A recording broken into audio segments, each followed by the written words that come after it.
Hey y'all, and welcome to baking with a bitch. I don't know for real, but anyways, I gotta come up with a name. But today we're gonna be making two new cookie flavors to add to my menu if they come out good. The first one is gonna be like a toffee butterscotch caramel, and then the second one is going to be matcha. Can you guys still hear me good? Can you guys still hear me? What you're first gonna start with, washing your hands, and then after that you're gonna start with a stick of butter. A lot to say. Let's hear. Help me! Help me! Okay. I feel like you guys can't hear me, so I have to like talk like this. 3/4 of a cup. I don't know yet. I'm testing it out. But anyways, 3/4 a cup of brown sugar. One third of a cup of white sugar.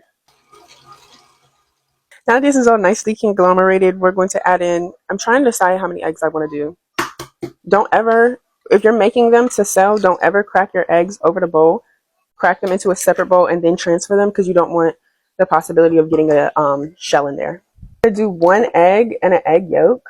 Vanilla, I measure it with my heart. I never measure it with a cup. And now let's get our dry ingredients together. So I think for this, I'm going to go with a cup and a half. Next, you're going to want to add in a tablespoon of cornstarch. Baking soda, I do a half of a teaspoon. And baking powder, I do a whole entire teaspoon. Mix. Now let's incorporate it at a time.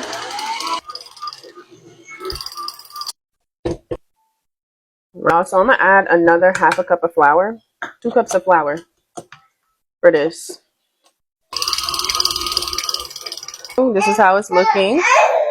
Okay, so now we're going to add our mix-ins. I have these caramel bits. I have the butterscotch chips. And the Heath Little English toffee bits. Are you cool? Come here. What's going on? You can't stop the rain. Butterscotch. It smells very sweet. Now bits. I got to get in there. I got to get dirty. Get out.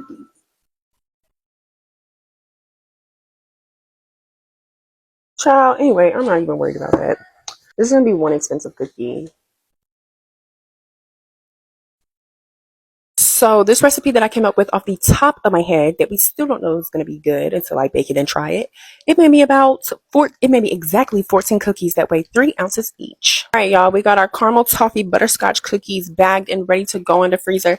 Make sure you join me for my next video because we're going to be attempting to make some matcha cookies. And then after the matcha cookies, we'll end up baking everything. Oh, sorry. Love y'all. Bye.